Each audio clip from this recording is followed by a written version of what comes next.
What you're about to see are laser coaching sessions. This is our opportunity to talk with one of our Freelance Success Framework students and dig into one of their challenges or one of the things that they've been facing.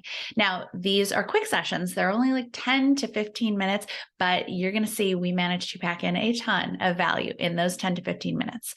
Now, even if you are in a different industry than this particular freelancer, I guarantee that you are going to find a lot of value and walk away with something that you can use in your own freelance business. So enjoy. What can we help you with today? Great. Well, I'm not new to freelancing necessarily, but my business has always been for the last 27 years-ish more on a support side basis. So as need projects, things like that, call me on the fly, things like that. So computer programming, computer projects, things like that. So recently had a client that we did a huge project for. They're a painting, huge painting business, residential, commercial, outside, inside, the whole bit. So they run crews and everything. So we did a database, kind of a CRM for them to do estimating, things like that. They it ended up being very well received and it's a great product. So they're kind of wanting to kind of see if we can get any traction on marketing this program. So it's a web app. It's for estimating, and it can translate into, they don't think it can, but I know it can translate into different industries and things like that. So, yeah. But I'm having a terrible time in my mind with verbiage on going from support verbiage, like, you know, we can help you with this and that and whatever, to more of a product. It's also expensive. So it's not like when you say web app, you know, everybody's like, oh, go to the Play Store and download a freebie or a $5 thing or whatever. So yeah. I'm just having a hard time getting my mind around how to attract people to this, get them even interested in, because a lot of those people as well, just like this company, you know, they run off spreadsheets. They're not necessarily thinking they need tech, but we can get them numbers. We can get them to be able to manage scheduling, just all the CRM things, but it's very specific to service industry. So wanted to kind of run that by you, and also bringing on people for me. So it's becoming more of an agency more than just me. Because I've had subcontractors, I've had things like that, but it's going to be more, it's going to be bigger than just me at this point. So. Yeah, absolutely. So when you say we, or do you mean other people that you work with on the coding side, on the dev side, or? Yeah, coding and development. Okay. All right. I just wanted to make sure that that you weren't partnering with the company, because they don't have, you have ownership of the ownership. Yes. Okay. Okay. Awesome. Just wanted to make sure I was clear on that. Yeah. So, you know, what it comes down to, and first of all, before I forget, make sure that you post in the Facebook group, because there are marketers in that Facebook group who can give you some tips and give you some ideas, in addition to this call, of course. But when it comes down to anytime that you are marketing, and this is what we talk about in the group, whether you're marketing yourself or whether you're marketing a product, or it's essentially basically a service and a product, right? You want to focus on the benefit, what they're going to get out of it, you know, how this software is going to benefit their company. And the great thing is because you have worked with this client in the past, you know exactly how their company has benefited. So you can say, you know, this is the software solution, and these are the kind of benefits that our other clients have experienced. I'd love to hop on a call and tell you more about it. You can keep it very, very simple. But when you focus on how it's going to help somebody's business, they're instantly that much more interested.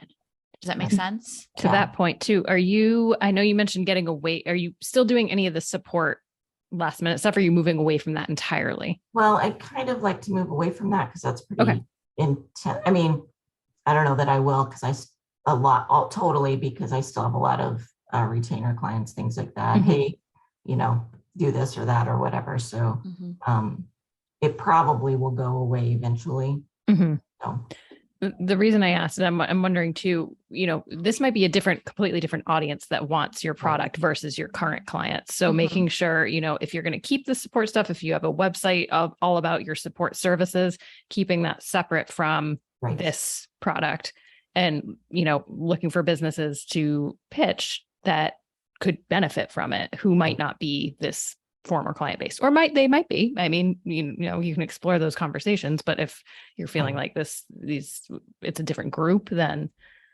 that's another step to take to start thinking, okay, here's the business that loved this and that benefited from this already. Who are there, people in their space, and then branch out from there of who else might use it. Yeah.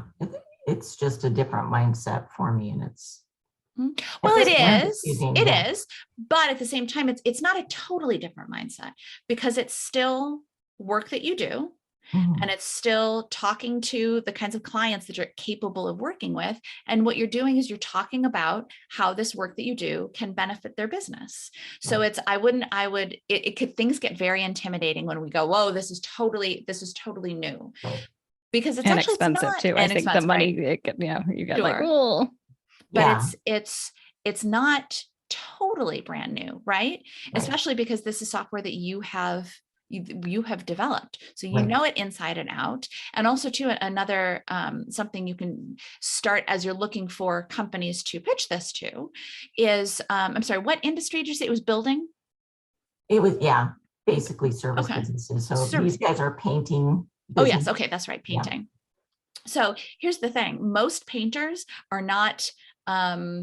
They're relatively local, right? They might have a slight regional, but they're relatively local, which means that if you pitched a painting company in the next county, or maybe if you want to go extra far, just to be sure, pitch them in the next state, they're not competitors. So you're not going to risk ticking off this client, but you can also say directly to this painting company that I've implemented this software for this other painting company client, and here's all of the things that they've gotten from it. So that can be a good way to start, because it's the possibilities of who you could pitch it to is probably overwhelming, right? Yes. At this point, yes. Yes, absolutely. But so starting there and going, okay, well, here's a list of a bunch of different painting companies, and it's not choosing a niche. It's just kind of organizing who you're going to reach out to.